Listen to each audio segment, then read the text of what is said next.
So we're in this like curious point in history where where people are submitting more and more than will ever be like published by these big houses. But then on the other hand, self-publishing and the Amazon, I mean, that's the sort of like looming thing that we've yet to kind of talk about, is that Yeah. Amazon and Bezos and the Kindle web empire is just allowing people to put everything, like put more and more and more and more. I mean, we can call them books, we can call them content, we can call it whatever, onto the internet. And self-publishing is bigger than ever. And then, of course, then Brace, like you mentioned at the beginning of the show, the whole Audible industry, which brings in Yeah. another layer of, what is kind of like running through this, which is the relationship between readers and authors and how important that is to the publishing industry. And audiobooks, it seems, have become an interesting way for authors to kind of deepen that relationship almost on a parasocial level in a weird way, which then feeds into these other genres like fan fiction and all of this other stuff, and young adult, of course. But I do want to talk a little bit before we wrap up about Amazon, because they're just a behemoth and they've completely and totally shifted this industry, not just from the, obviously from the book selling angle, but also from the publishing angle or the publishing side of things.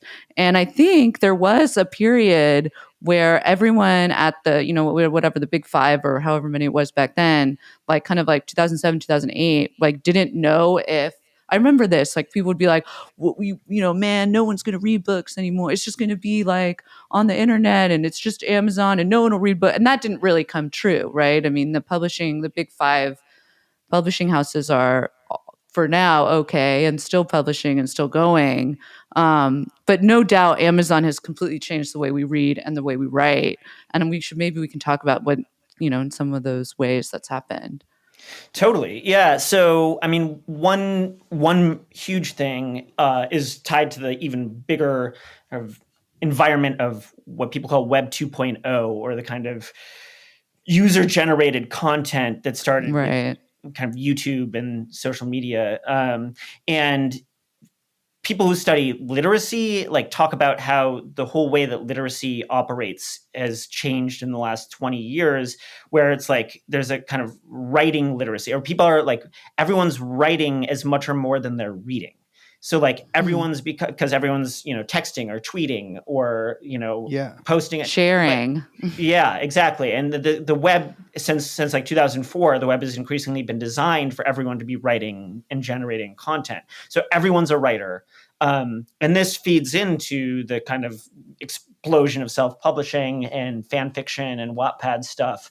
And so like everybody's a writer, even if not everybody's, a reader.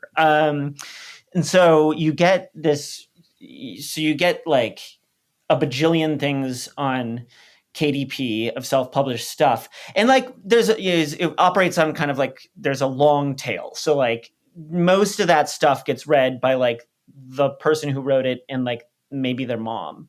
And then like, but like there's also this like fascinating sort of ecology that happens there where like people are able to create like each of them can create their own little niche of desire of a sort of kind of micro genre. It's like Netflix has a million micro genres or whatever. There's porn for every single fetish, there's like, that's kind of what KDP is doing for fiction.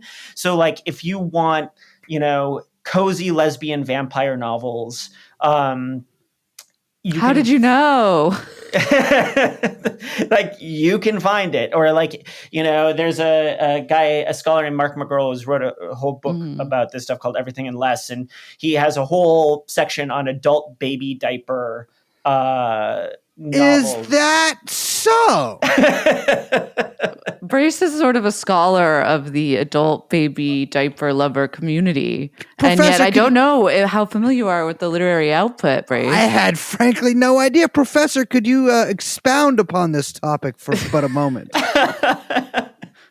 I mean, my understanding of it, and I haven't read it myself beyond Mark McGurl's book, but is that it's kind of the fantasy of I'm a widow it's baby. largely being like a man having a fantasy of being a baby and being taken care of by a mother type figure in a way that is also sexualized.